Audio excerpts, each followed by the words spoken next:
ابھی بھی آپ دیکھیں دنیا کے اندر جب ایک ٹھیک ہے مولا نے تقریباً 7 یا 8واں جو ہے روایات میں، چونکہ فرق ہے، بعض 7 کہتی ہیں بعض 8، 7 یا 8واں پوری دنیا میں جنگ کا عالم ہوگا،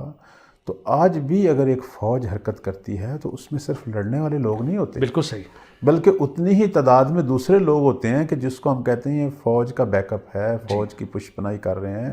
بالآخر ایک سپاہی نے جب میدان جنگ میں جانا ہے، اس نے کھانا کھا کے جانا ہے، اس نے لباس پہن کے جانا ہے، اس کی میڈیکلی مسائل، اس کے باقی جو بھی لوازمات ہیں اس کے اسلحے کے، اس کو ٹھیک کرنا، اسلحے کے حوالے سے باقی گاڑیاں ہیں ان گاڑیوں کو ٹھیک کرنا، ریپیئر کرنا، پتہ نہیں کتنا قسم کا عملہ، جی کتنے جنہوں نے ان کے لیے کیمپ لگانے ہیں، جنہوں نے کئی قسم کے کام کرنے ہیں۔ ایک فوج جب حرکت میں آتی ہے، اگر فوج کا 10,000 سپاہی ہے تو پتہ نہیں کتنا ہزار ساتھ عملہ ہوتا ہے جو اس فوج کو مینٹیننس کا خیال رکھتا ہے تاکہ یہ لڑے، جی نہ کہ اسی سپاہی نہیں سارے کام کرنے، وہ نہیں ہو سکتا، نہیں لڑائی ہو سکتی۔ تو امام نے اگر 7 یا 8واں جنگ کرنی ہے تو اس وقت بھی امام کو ہر شعبے کے ماہرین کی ضرورت ہے، حتیٰ ایک عام آدمی جو زمین سے کوڑا اٹھا سکتا ہے اس کی بھی امام کو ضرورت ہے۔ بالکل بالکل ایسا ہی، وہ بھی یہ نہ سمجھے کہ پتہ نہیں میں کوئی کردار ادا نہیں کروں گا۔ جب ایک فوج حرکت میں آئے گی پتہ نہیں کتنا وہاں بالآخر یہ گندگی کوڑا یہ مسائل پیدا ہوں، تو وہاں یہی صفائی کرنے والے لوگوں کی بہت بڑی تعداد کی بھی ضرورت ہے کہ جو ہر ٹائم یہ کام کریں گے تاکہ بالآخر بیماریاں نہ پھیلیں اور بڑے اچھے انداز سے جو ہیں وہ حفظان صحت کے مطابق ماحول جو ہے وہ صحیح و سالم رہے، تو وہاں ان لوگوں کی بھی ضرورت ہے۔ صحیح، یہ میں مثالیں اس لیے دے رہا ہوں، آپ کی مثالوں سے تو معاف کریے گا، مجھے ایک مثال یاد ہے کہ عام طور پر جب آپ نے کہا نا کہ ایک چھوٹے بھی انسان کی ضرورت پڑ سکتی ہے، بڑی بڑی مشینوں میں ضروری نہیں کہ بڑے بڑے اس کے پارٹس ہوں، کبھی کبھی ایک کیل کی بھی ضرورت اتنی پڑ جاتی ہے جو بڑا پارٹ نہیں کر سکتا، نہیں کر سکتا، جی ایسا ہی ہے۔ تو عرض خدمت یہ ہے کہ زندگی کے شعبوں سے متعلق ہر آدمی جو ہے وہ انتظار والی صفات جو ہے اپنے اندر پیدا کر سکتا ہے۔ بے شک، صرف کام کیا کرنا ہے اس نے، یہی روزمرہ کے کام کرنے ہیں۔ 2 چیزوں کی طرف توجہ رکھیں، ایک تو یہ ہے جیسے معصوم علیہ السلام امام صادق صلوات اللہ علیہ سے یہ سوال ہوا کہ منتظر کون ہے؟ مولا نے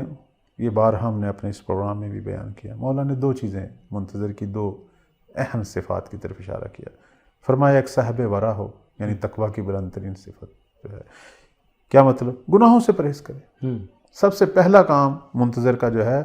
وہ اپنے آپ کو گناہوں سے دور کر رہا ہے، ہر وہ چیز جہاں گناہ کا احتمال ہے اس سے بھی دور کر رہا ہے اور گناہ سے بھی دور کر رہا ہے۔ اچھا، اب گناہ سے دوری ہم نے کہہ تو دیا لیکن بذات خود ایک بہت بڑا کام ہے۔ بے شک، لوگ کہتے ہیں جی ہم کس طرح کا انتظار کریں؟ سب سے پہلا کام ہی گناہوں سے دوری ہے۔ اپنے امام کا اگر انتظار کرنا ہے اور اگر آپ چاہتے ہیں کہ مولا جب ظہور کریں اور میں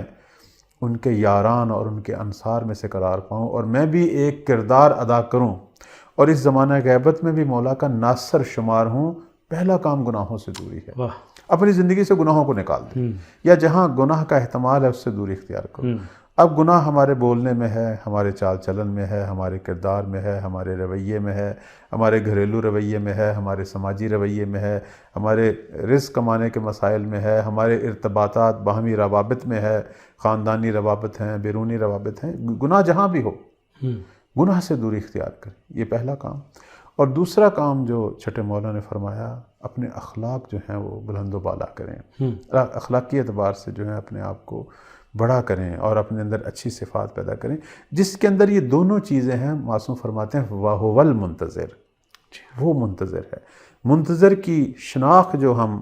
رکھتے ہیں سامنے سے، چونکہ ہمیں نہیں پتہ یہ آدمی کیا سوچ رہا ہے، لیکن جو ظاہری شناخت ہے کہ ایک اس کی زندگی میں گناہ نہیں ہے، اور دوسرا یہ حسن خلق کا شاہکار ہے، چلتا پھرتا جو ہے وہ پیکر اخلاق